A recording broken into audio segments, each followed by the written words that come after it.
പറയുന്ന പൃഥ്വി എന്ന വളരെ നല്ല സുഹൃത്തിന്, അതായത് പൃഥ്വി സുഹൃത്തുക്കളോട് വളരെ ലവബിളും വളരെ സ്വീറ്റും, എന്നാൽ ഈ പറയുന്ന പുറത്തുള്ള പലപ്പോഴും പൃഥ്വിയുടെ ഇമേജ് വളരെയധികം ദുർവ്യാഖ്യാനിക്കപ്പെട്ടിട്ടുണ്ട്. പൃഥ്വി അതിനെക്കുറിച്ച് പൃഥ്വി പറയാനുള്ളത് എന്താണ്? ഈ ഒരു സമയത്ത് എനിക്ക് അതിനെപ്പറ്റി ഭയങ്കര ഒരു ഫ്രസ്ട്രേഷൻ ഉണ്ടായിരുന്നു. കാരണം എനിക്കറിയാവുന്ന ആൾക്കാരോടെല്ലാം ഞാൻ നന്നായിട്ടാണ് പെരുമാറുക.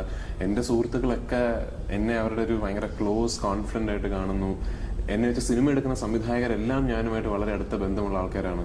എൻ്റെ ഏറ്റവും വലിയൊരു സ്വഭാവ സർട്ടിഫിക്കറ്റ് എന്ന് പറയുന്നത് എന്നെ വെച്ച് സിനിമ എടുത്തിട്ടുള്ള എല്ലാ സംവിധായകരും എല്ലാ നിർമ്മാതാക്കളും എന്നോട് ആ സിനിമയുടെ ഷൂട്ടിംഗ് സമയത്തോ ഷൂട്ടിംഗ് കഴിഞ്ഞിട്ടോ റിലീസിന് ശേഷമോ നമുക്കൊരു സിനിമ കൂടി ചെയ്യണം എന്ന് എന്നോട് പറഞ്ഞിട്ടുണ്ട്. അപ്പോൾ അതാണ് എൻ്റെ ഏറ്റവും വലിയൊരു സർട്ടിഫിക്കറ്റ് ഓഫ് കോണ്ടക്ട് എന്ന് പറയുന്നത്. എന്നിട്ടും എന്നെ പറ്റി ഇങ്ങനെ വ്യക്തിപരമായിട്ടുള്ള ആരോപണങ്ങൾ എന്നെ പറ്റി പരക്കുമ്പോൾ ഒരു സമയത്ത് ഞാൻ ഭയങ്കര ഫ്രസ്ട്രേറ്റഡ് ആയിരുന്നു. പിന്നെ ഞാൻ തന്നെ സമാധാനം കണ്ടെത്തിയ വസ്തുത എന്ന് ഞാൻ വിശ്വസിക്കുന്നത്, ഞാനെന്ന് പറയുന്ന വ്യക്തിക്ക് എന്തെങ്കിലുമൊക്കെ പ്രസക്തി ഉള്ളത് കൊണ്ടായിരിക്കുമല്ലോ എന്നെ പറ്റി ഇതുപോലെയുള്ള എന്താ പറയാ വിമർശനങ്ങളും ചർച്ചകളും ഒക്കെ ഉയരുന്നത്. എന്തോ ഒരു സിഗ്നിഫിക്കൻസ് സൊസൈറ്റിയിൽ എനിക്ക് ഉണ്ടാകണം. അതല്ലെങ്കിൽ ഇപ്പൊ എന്നെ പറ്റി ഇത്ര ആൾക്കാർ സംസാരിക്കുകയും ചർച്ച ചെയ്യുകയും ചെയ്യേണ്ട ആവശ്യമില്ലല്ലോ.